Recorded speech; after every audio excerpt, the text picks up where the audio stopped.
This is the game for the 35, 6 seconds left. Browns up 5, defend this and beat the Steelers. Russell Wilson to throw, back to throw, has time, hit as he throws, ball up into the air towards the end zone, knock it down, jump ball, incomplete! Browns win! And they're making snow angels, 24-19. Oh, what a call by our friend Andrew Siciliano on WKRK. What a game! I usually wait till the end of the show to say this, but when it's snowing and the Browns are winning an AFC North game at the very end with help from Jameis Winston, you know football is back. I am so fired up tonight to be joined by my friend Bo Wulf of PHLY, and he thought I was assigning him to a stinker, and that's why you gotta watch Bo Wulf. You never know when you're gonna get one of the most memorable games of the season. I don't think it's hyperbole to say this upset by the Browns in the snow globe was one of those games. And to be here with you for what might be the definitive Jameis Winston game, I mean, what a treat for me. Yes, that is true. Jameis Winston, true believers, supporters, this is your night. This is for you. Our guy got it done. I think the definitive game is definitely the game where he threw his 30th touchdown and his 30th interception in the final week, because everyone was just rooting for it, and then it happened. But yes, this is one of the best moments. I'd have to go back. He did have more good moments for Tampa than people remember. But what a moment for him. I thought he had his moment early in the fourth quarter when they took the lead to go up 18-6 after some total heroics.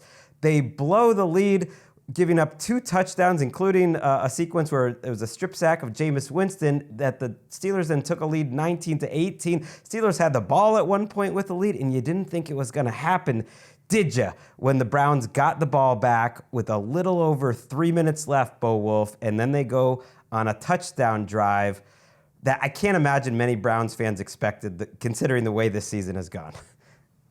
Or as Kirk Herbstreit said on the call, like maybe they thought they scored too early. They're like, oh, this is too good. That too. But I mean, there were so many, and I know we'll get to all of them, so many Jameis moments in this game. I mean, you had the powerful downfield tackle on a fumble, just laying wood down there. You had the touchdown that you talked about, the 2-point conversion where the battery is like dangling in front of his helmet. You have the drive when they're trying to score after he fumbles it. He makes that beautiful throw on the run to Jerry Jeudy and then throws the interception, which you're like, okay, that was probably coming at some point. And then he leads the game-winning touchdown drive. It was very Jameis. It was very cool. It's like if you had asked me before this game what was going to happen, I would have probably flippantly said like, oh, the Browns will probably blow it late. The Steelers will win a close game. There's going to be a lot of Jameis moments, and that's almost what happened. But even if that had happened, you would have missed so much of the wonder of the game, and we haven't even gotten to the snow of it. I know, that's why you can't look at the box score, because in the end he has 1 interception, no touchdowns on this game, 219 yards, which through the snow was crazy. And we hadn't mentioned the game starts with some light precipitation, sometimes nothing, sometimes like a little just flakes out there, but the field's clean. It's windy for a little bit, but it's fine. And then by the end of the game, this is full, Foxborough's last game with the tuck rule and Adam Vinatieri in the snow. It is an absolute blizzard out there, and both he and Russell Wilson are making really good passes for the most part. I guess we should have known. You put late career Russell Wilson, really any stage career Russell Wilson, against Jameis Winston. Yeah, fireworks. Right, in a primetime game, it's going to get really stupid. I want to start actually with the last drive. And yeah, we can kind of go backwards from there. But on the last drive of the game, Jameis gets it back after the Steelers don't do a good job with it. They get it with 4:22 left, and they go 3 and out. They bring in Justin Fields on, I think it was 2nd and 3rd down. Is that right, Bo? I don't know if he was on second. I think that's right. Okay, right. It was definitely 3rd down where he Pickens, throws the ball down the field, one-on-one coverage, just kind of a hope ball to Pickens. And it was part of a night where Fields is coming in and out of the lineup, it felt like he was on the field more than he really was. He only ended up throwing one pass, and that was it. And he ran 3 times, including a failed 4th down. But the Steelers didn't quite know what to do with Russell Wilson because he was just up and down, and the red zone offense has been so bad, and they were bad on 4th down. The Fields thing was interesting because we joked earlier in the week that like the Browns defense gave up this huge game to Taysom Hill. Like maybe the Steelers are going to lean into Justin Fields, and Fields is on the field on the first 3rd down of the game, and then they get a penalty, they take him off. So it was as if this was a big plan for them coming into the game. I think he only played 1 other snap in the first half, but then he was on the field to lead that 1 touchdown drive on the nice, the 30-yard keeper. He's in for 3 plays before they bring Russell in. But then Wilson comes in and leads the go-ahead touchdown drive. So it was weird when you knew that they needed to get a first down and probably throw there, that they let Justin Fields throw that pass. Yeah, it's going to be a really interesting 10 days in Pittsburgh, I think, talking about this, and a really interesting rest of the season. One thing that's really stuck with me throughout this whole Russell Wilson period of him starting is Mike Tomlin saying that I think it was a report that he wanted to see what he had in Russell Wilson. Like he had all offseason with Russell Wilson, and he wanted to take a test drive and see what the difference was between the 2 quarterbacks and what he had. And I expect he's going to stick with Russell Wilson in general. But when you don't score a touchdown for almost 8 straight quarters, which is what happened here, we almost got to 120 minutes straight without a touchdown, and you have a guy who's clearly better in the red zone. I think Tomlin is thinking, maybe I'll use Fields a little more. Who knows even? And this game, I don't know which way it's going to convince him, because it was kind of the full Russell Wilson experience where a lot of beautiful passes, but a lot of mind-numbing mental mistakes. You do think that like the reason that there has never really been like a true sort of like quarterback rotation in game is because of the egos involved. Like that seems like a total recipe for disaster within the locker room and with the 2 quarterbacks in question. But I do think that if any coach is able to manage those egos well, and I mean, we can talk about some of the mistakes that Tomlin made in this game managing, and they lose this game, so there's going to be heat on him. But in terms of like managing personalities, that's his superpower, right? Like everybody's patting him on the back, rightfully so, for going to Russell Wilson mid-season in the first place. I feel like if anybody could do that and sort of mix in both guys depending on the situation, it would be Tomlin. I do too, and yet coming into this year, I would have said Russell Wilson would have been about the last quarterback that I think could have handled this, but he's been, by all accounts, and you can see it, I think a very good teammate with Justin Fields, has handled everything well, handled it well when he was a backup, and maybe he's down with it. He's at a F-it portion of his career, and we'll see, because I know Drew Brees did not love it when they were pulling him out for Taysom Hill, but that's a little different situation where one guy is a clearly established future Hall of Famer and the other is a gadget guy. We'll get to that in a second. I want to go back to that last drive and all these last drives because they were fascinating. On the last drive, in the snow, 4th and 3, Jerry Jeudy catches an out route. And that's kind of what I want to point out about Jameis. 27 passes tonight for 219 yards. If you go back and watch that Saints game a week ago, I even dare anyone who doesn't have a family and frankly doesn't like themselves to go back and watch that Chargers game where everyone said Jameis stunk because he had a bunch of interceptions. He still had like 7 or 8 gorgeous throws. He's been spinning the ball very well, and I think fits in Kevin Stefanski's offense. Obviously, that first game he had back was fantastic, and I think you saw it tonight. Like, he was pushing the ball down the field in the snow. There were a lot of high-level throws. Yeah, he had the interception. To me, the fumble was not on him, but it does say a lot. 4th down in a big spot, and really throughout the entire second half, they were trusting Jameis. They kind of thought, I don't know if this is going to work with Nick Chubb and our offensive line on the ground. That's not going to work. Like, let's just trust Jameis in his arm and have some fun. Yeah, I know that the book on Ken Dorsey in Cleveland is like, this guy leans on the pass a little bit too much. Like, he doesn't run it enough. And it was almost as if they came out in this game and it was like he had been chastised to try to run the ball first. And the first 2 drives are 3 and out. Like, they're trying to go run first, and it just doesn't work. They look terrible. And so then that 3rd drive, they finally open it up. They bring in Michael Dunn for the heavy 6 offensive line package. All of a sudden, they go down and score a touchdown because they're throwing the ball. and they are trusting Jameis. That was a beautiful throw to Jerry Jeudy. But what did you make of the sequence right before it? So there's what could have been the intentional grounding, which is also a very Jameis play. They call the illegal touching, and then there's the very long back and forth with Mike Tomlin about whether they want it to be 3rd and 7 or 3rd and 8 or 4th and 2, 4th and 3. Yeah, I didn't understand that, and that was actually after. So the Jeudy 4th down comes first. I mean, this game was so insane. It's easy to forget that the Browns had the ball in Pittsburgh territory because their punter punted it 15 yards, and there was a couple punts like that tonight, which were just ghastly. I think one was by the Browns, one was by the Steelers. Actually, there was a great Al Michaels, like, what is that, on the first one in the first quarter. I thought, by the way, this game totally rejuvenated Al. I thought Al was like, oh, finally a game that I can enjoy. I've been very hard on Al. He's still Al Michaels, and when he's kind of like, this game was how when you watch a great Aaron Rodgers throw or Kirk Cousins throw this year, they're still great throws, or like they have great drives, and maybe it's not consistent like you want it, but this game was like a gorgeous throw by Al Michaels. I'm totally with you. He was up for it. Kirk was mostly up for it. Kirk was Kirk. But yeah, they get the ball at the 45. They get it to the 4th and 6. They get Jeudy, and I was really impressed by that throw. I wanted to point it out because Nate Herbert, who's had a great game, hits Winston as he's throwing that. So game's basically over if Winston doesn't deliver from the pocket. That's why he got drafted first overall, was because people that weren't that smart was like, there's a little Peyton Manning in him. He reads the field so well, and he's just so good from the pocket. Like, that was the type of play people got excited about as a prospect. That decision that Tomlin made and then unmade and then made and then unmade, it was on a 3rd and 2. I'm not going to kill him either way. The only thing that was confusing to me is, like, why is he allowed to change his mind 5 times, and why did the game stop for 5 minutes? He was basically choosing between a 4th and 2, or a 3rd and 7 with the game on the line. So you could have made one play to end the game on 4th and 2, or do you back him up and make the 3rd and 7?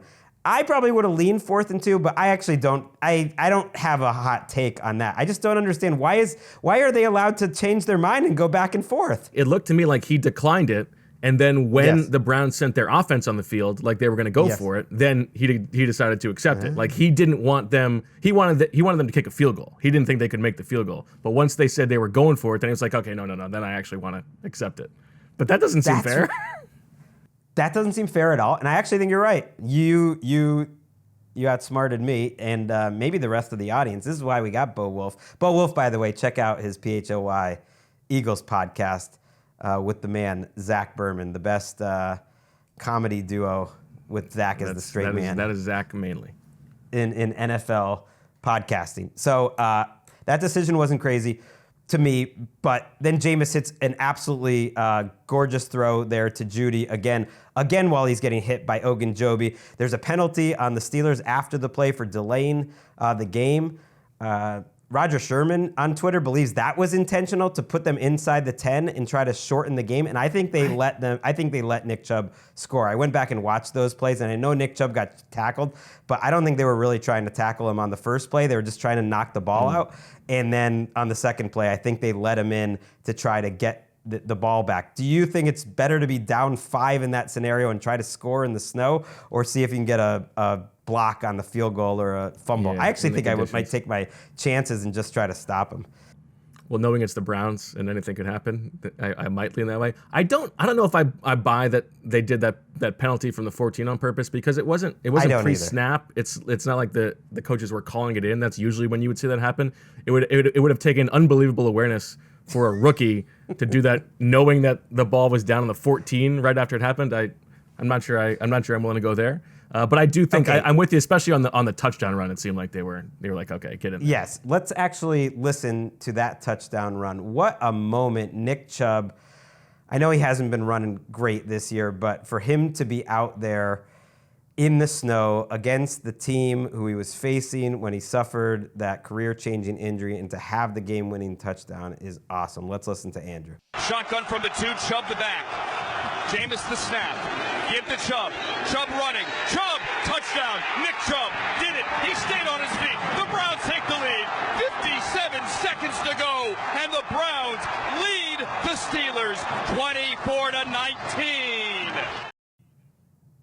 Yeah, that's Andrew getting it done. I love it. And we'll actually have Andrew on this TNF recap program the next time the Browns are in primetime, because the Browns are always in primetime. They're just living in primetime the next 4 weeks, Bo. And I was complaining about it on our very last show, and now I embrace it. Let's just get more Jameis. It's going to be fun.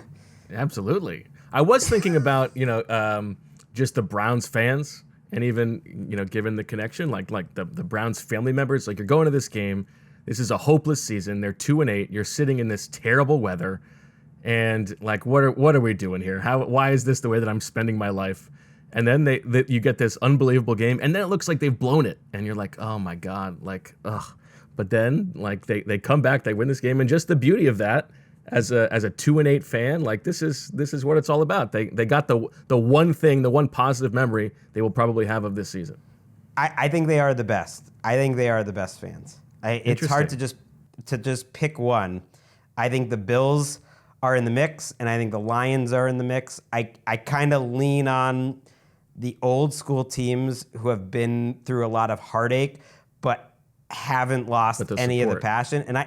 And I think the Browns are the tops of those, because it's ridiculous that place was packed out. And I know there were some Steelers fans there, but it was mostly Browns, and they were going crazy, having the time of their lives. One of those fans there, Bo, was our very own Nick Shook. We actually have a picture. If you're watching on YouTube of Nick took during the game. He has great seats right near the field. I think That's a big flex. I mean, and it's just a beautiful shot with the snow coming down, and that's what being a sports fan is all about. Who cares that the season was so bad? Tonight was magical. Regardless, let's go back and talk about that drive where Jameis Winston finished it off with the crazy play. Let's actually listen to Andrew's call of that. We're just going to lean on Andrew Siciliano this show. Thrash in the game to the right. Now Ford motions to the left. Winston to throw. Fourth down. Winston under pressure. Scrambling. Pump fake. He's going to run. He jumps. Touchdown. Jameis Winston on fourth down. Up 16-6. They're going to go for two in this snow here. Jameis shotgun. 2-point conversion. Looking left. Throwing high. Njoku. Does he come down with it? Yes, sir! He didn't drop this one. David Njoku, 2-point conversion. Browns lead by 12, 18-6. What a sequence there. So to set it up, 12 minutes left in the game. They're up 10-6 going into that. Njoku drops a great play call, wide open touchdown on third down, and they decide to go for it instead of going for the field goal there. Kevin Stefanski's showing some stones, showing some faith, and that play looked like it had nothing going on. And with Ryan Fitzpatrick, in the stadium for Amazon, that was a very Ryan Fitzpatrick jumping at the goal line type of touchdown, just like absolutely insane, going over the top to get the touchdown. And then Njoku making a crazy catch. That was magical, and like the game was just warming up at that point. And just to gas up Siciliano, what a great call there to get the excitement while also slipping in the subtle dig at Njoku for the drop. Like that's just high level stuff. It really was, and that's not Jameis's forte, creating when things aren't going well necessarily. Yeah, you see him sort of like take a pause at the top of his drop there. He takes a little bit of a half look, like, am I about to get sacked? Ooh, I guess I can sort of move, and then he gets out of the pocket and he sees that he has that little alley. It was very fun, and that's what knocked out the little battery, which was very cool. Yes, on the 2-point conversion, they show after the play that the battery on his helmet kind of got knocked out while he got hit, and then it's just dangling in front of his eyes like a clock while he's making that play. It was fantastic. That's actually a good time to mention, like, where's T.J. Watt on any of these plays? You totally shut down Lamar Jackson. You don't let him out of the pocket. I went and looked. 27 pass rushes tonight. 1 pressure. Was not a quick pressure. And all night they're like, oh, they're double teaming him like crazy. They're chipping him like crazy. I can't vouch for the next gen stats data being 100% accurate. They said he was double teamed 3 times. So Myles Garrett apparently went into this game annoyed about the TJ Watt Myles Garrett comparisons. Myles Garrett had 8 pressures, 3 sacks. 3 sacks all in the first half. Right, TJ Watt, who's been a little quiet this year, except for game-changing plays, which is a big except for, but like his pressure numbers haven't nearly been there quiet night. Bad night for his candidacy, a Defensive Player of the Year. Bad night for Tomlin's Coach of the Year candidacy. That's true. And they did on the third sack for Garrett. One of his teammates came in and did put the crown on his head. So I think it's very fair to assume that there is that is a personal rivalry that the teammates take on between those two guys. Who's better? I'm giving you a different thing for the dangle on Jameis Winston's. Yes. I'm going anglerfish. This is a remnant of my son's former interest in ocean animals. I'm going anglerfish there. I love that. Bo's a host. Actually, doing the show with you, Bo, is making me feel my shortcomings as a host, because you would be peppering your people with questions. I just say a strong an opinion, and then I just stop talking and just wait for the next. I'm guilty of that too. I think it's fun. That's part of the conversation. It is fun. Maybe we should have seen this game coming. Tomlin, there was this crazy stat floating around that he hasn't won on the road on Thursday nights. Do you make anything of that? In terms of AFC North Thursday night football, he was winless. I think he was 0-5 or something like that. AFC North teams at home on Thursday night football are 17-2. So for whatever reason, it's been very hard for this division. It's not a long trip, but there's something to it. I do think that there is something to, and this Steelers team is different because they have won some games handily, right? That have not just been all one-score games, but the notion that this is just a team that knows how to win these tight games, and that's their superpower. I think it lays that to waste a little bit. That this team is better than that. They're not just reliant on winning one-score games, but it's also tough. It's a tough loss for them in the sense that this was the kind of game they like to play. It was sort of played on their terms, and they won the turnover battle 3-1, and they still lost the game. Wow. Before we went on, I was looking it up. In Tomlin's career, this is the first time in 18 seasons in which he has lost 2 games in a season when the team won the turnover battle by at least 2. Every Tomlin stat is crazy though too, because they've also won 2 games this year where they haven't scored a touchdown. Right.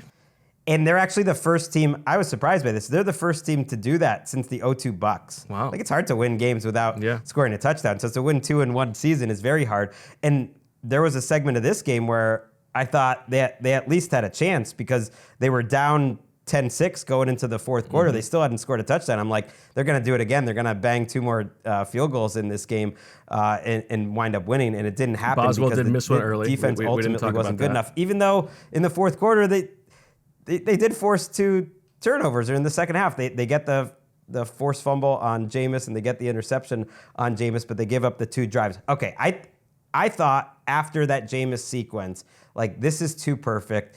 Just end the game right now with the dangling battery because it's bound to go bad. And it did. They have that quick drive where Fields had the run, like you mentioned. Fields ends up 3 for 26, but that was a 30-yard run. He had the 4th down fail earlier in the game, and that was a big difference in the game. The Browns went 4 for 4 on 4th down, and the Steelers went 1 for 3. Yes, 2. Yeah, and they also missed a field goal. So that was they were bad in short yardage in this game. That mattered for sure.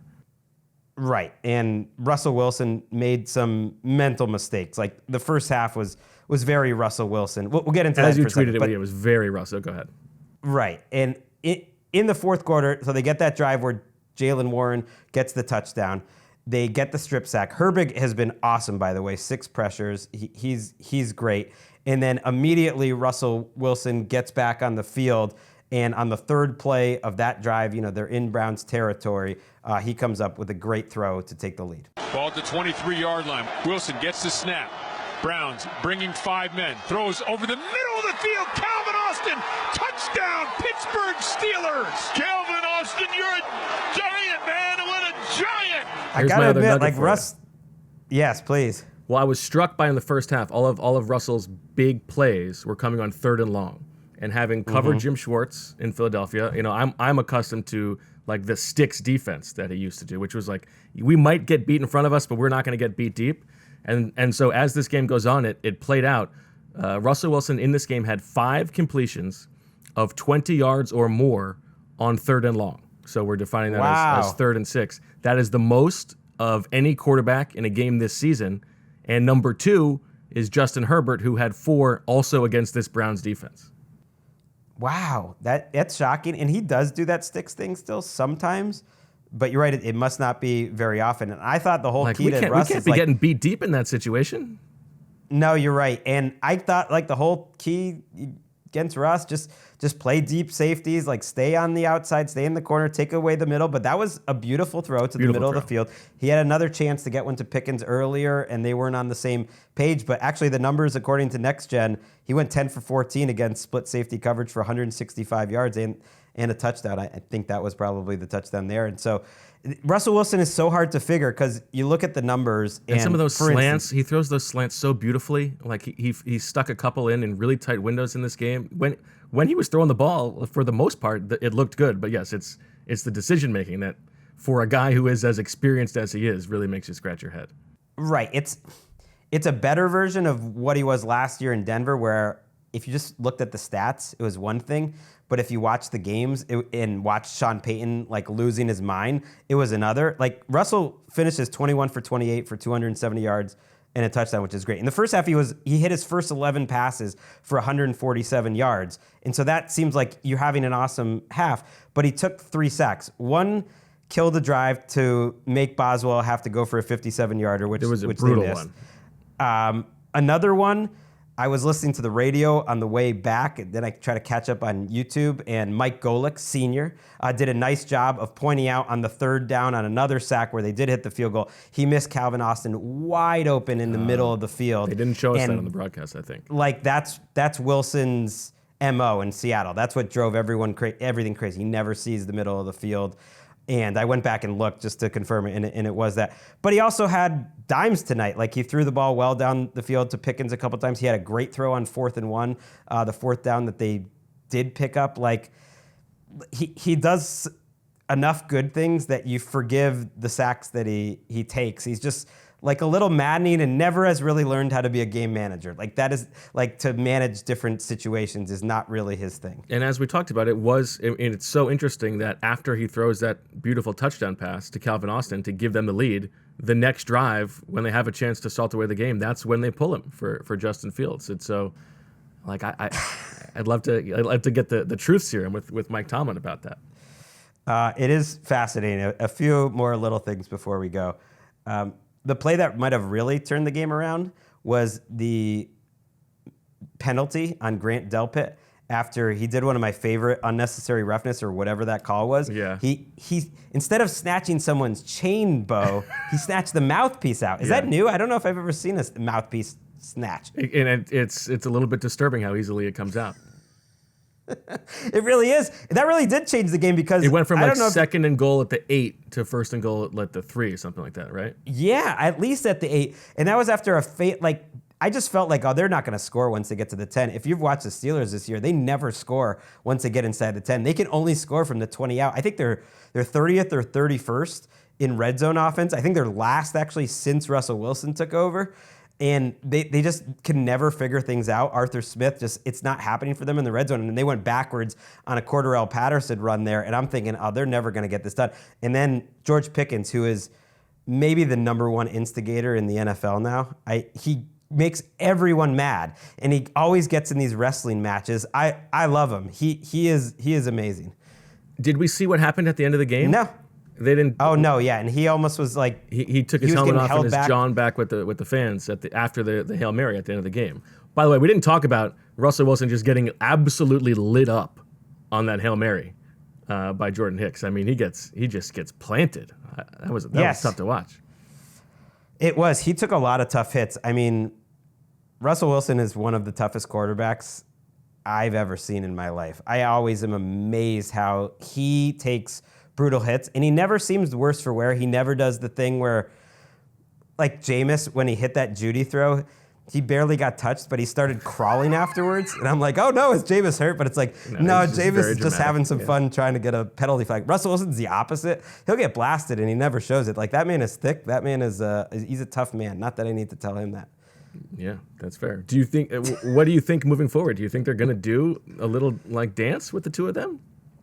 I think it'll be more of this. I think it'll be mostly Russell Wilson, but I think they will use Justin Fields when they think appropriate in the red zone or in short yardage. The problem was it didn't really work tonight. The first play call that Fields was going to run. They had a penalty because the tight end moved. And then the second one had no chance. It wasn't Fields' fault, but it had no chance. Yeah. Now, on the other side, what do we think of the Kevin Stefanski of it all? Like, all the talk coming in is like, oh, 6 of the last 7 Browns head coaches have been fired after losses to the Steelers. Now they're 3-8. How do you feel about the Stefanski future?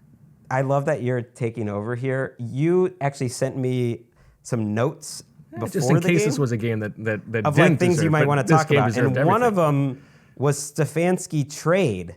Tell me more about that. But obviously, Kevin Stefanski being the first Browns coach to win back-to-back games against the Steelers since 2001. They have not won back-to-back games. That's got to help. I think Jimmy Haslam, their owner, who used to be a part owner of the Steelers, and I believe used to be a Steelers fan, this means a little more to him.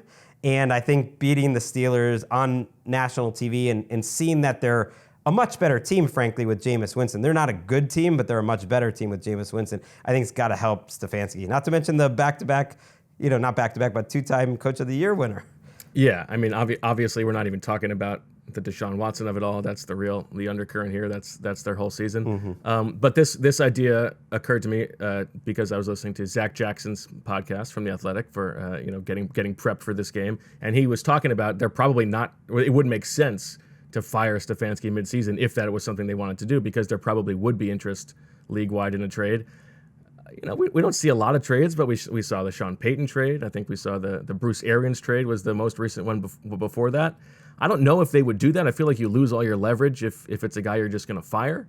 But I think Stefanski would be a coach who would be like a relatively hot commodity given the amount of openings there could be. And I was trying to think of what team might be willing to trade for him. The only one that sort of made sense to me is Jacksonville, because that's an owner that is just trying desperately to figure it out somehow.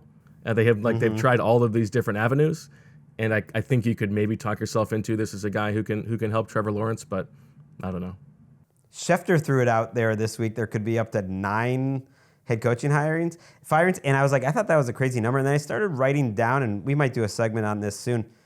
There are a lot. It's very early. We have 7 games left for a lot of these teams, and I think it's going to be over 5. I don't know. I think the beard alone that Stefanski has is worth a conditional 7th.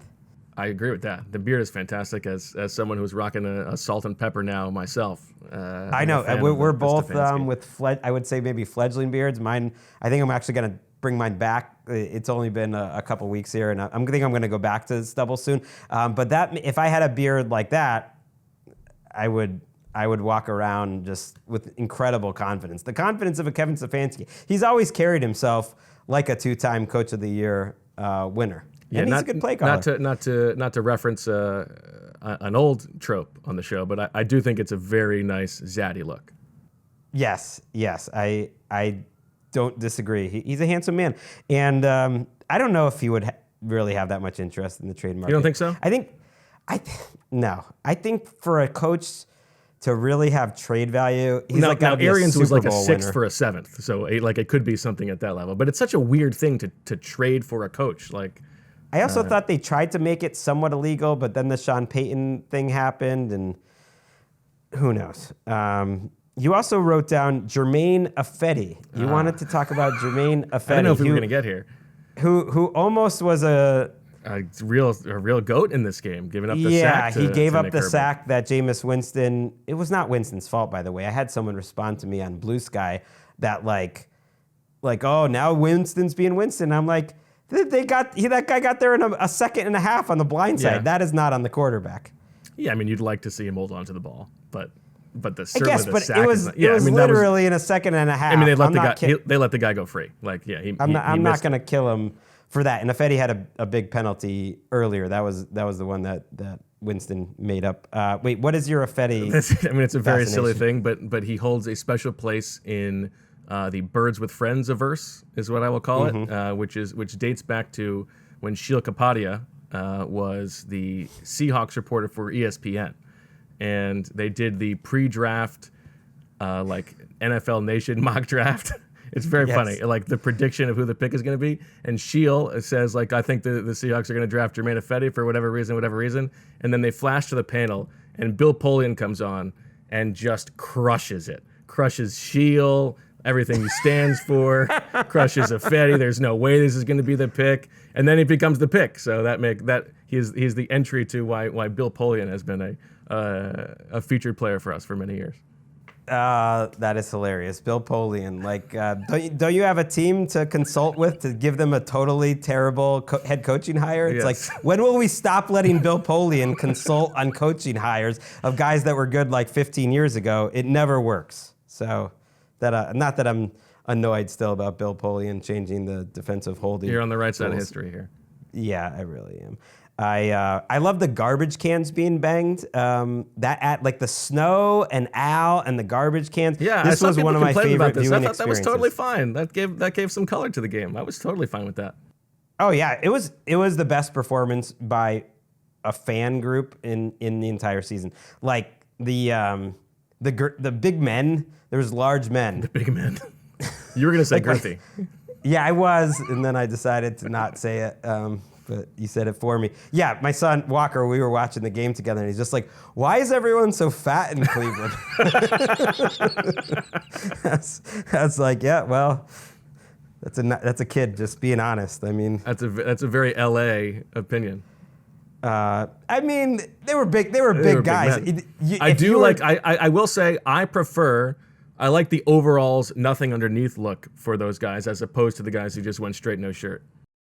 I agree with you. That's a better look. And look, it's easier to survive out there in sub-freezing snow conditions if you've got a big belly. That's if you got true. Yeah, where it's like a warmth. walrus theory. Yeah. Before we wrap up, let's go back just quickly to before the game, and it's one of the reasons we love Jameis. It's not just the game.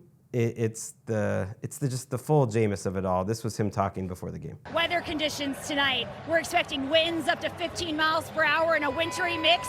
How will that impact your ability to throw the ball? I am so happy and grateful that the Lord has blessed me to play in some snow, to be in true football weather in Cleveland, Ohio at Huntington Bank Field today to give him the glory. It's a beautiful day. You haven't seen that yet, man. right? I love that. I had not seen that, and it was perfect because it was barely snowing at that point. And by the end, he got the snow game of his dreams. The first time he said he ever played in the snow in his entire life. Also, I mean, what a company man to make sure that he says Huntington Bank and gets the official name of the stadium in there. I could not have told you that was the name of the stadium. Honestly, that is the first time I've ever heard that that's Huntington. It would be Bank very Stadium. funny if it wasn't. Right, is it? Like, do we know that? Jameis just made that up. That would be great. It could be a fictional bank, and I wouldn't be surprised. Before I let you go, Bo, just quickly, I wanted to give the Steelers schedule. This was a big loss. They're at 8-3 now. Their upcoming schedule: at Cincinnati, home for the Browns, at your Eagles, at the Ravens, home for the Chiefs, and then home for the Bengals. That's a tough road. Let's say you split with the Bengals. You know, it's a good team. Let's just say you split. Let's say you beat the Browns. You don't get swept by the Browns. Mm-hmm. Okay, that's 2-1. So you get one of those three big ones? If you get one of the other three, I would say that's fine. At Philly, at Baltimore, KC. That's 3-3. And this loss really looms large and kind of opens the door for the Ravens to come win this division.